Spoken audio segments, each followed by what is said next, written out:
প্ৰেয়সীক এৰি ৰাজ পলাল ৰাজৰ সপোনৰ ৰাণী হ'বলৈ আহি বিপদত প্ৰেয়সী প্ৰথমে প্ৰেম ইমানেই গভীৰ হ'ল যে নিজৰ ঘৰখন এৰি প্ৰেমিকৰ ভাড়া ৰুম পালেগৈ প্ৰেয়সী পিছে প্ৰেমত হাবুডুবু খোৱা হুজাইৰ প্ৰেয়সী এতিয়া বিপদত প্ৰেমিক এইগৰাকী লামডিঙৰ ৰাজ কৰ্মকাৰৰ বিৰুদ্ধে প্ৰতাৰণাৰ অভিযোগ তুলিছে এইগৰাকী প্ৰেয়সীয়ে হুজাইৰ লামডিঙত সংঘটিত হৈছে এই চাঞ্চল্যকৰ ঘটনা প্ৰথমে সকলো ঠিকেই আছিল প্ৰেমত মতলীয়া হৈ পৰিছিল দুয়ো প্ৰেমিকা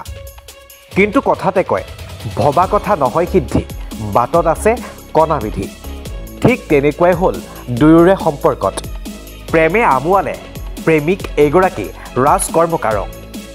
সেয়েহে দীৰ্ঘদিনীয়া মধুৰ সম্পৰ্কক প্ৰত্যাখ্যান কৰি লামডিঙৰ ৰাজপথত প্ৰেমিকাক এৰি পলাই পত্ৰক দিলে এইগৰাকী প্ৰেমিক ৰাজ কৰ্মকাৰে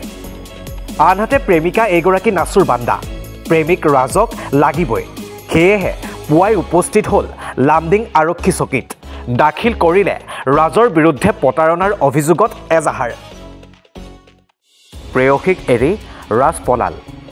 ৰাজৰ সপোনৰ ৰাণী হ'বলৈ আহি বিপদত প্ৰেয়সী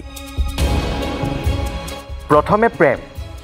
প্ৰেম ইমানেই গভীৰ হ'ল যে নিজৰ ঘৰখন এৰি প্ৰেমিকৰ ভাড়া ৰুম পালেগৈ প্ৰেয়সী পিছে প্ৰেমত হাবুডুবু খোৱা হুজাইৰ প্ৰেয়সী এতিয়া বিপদত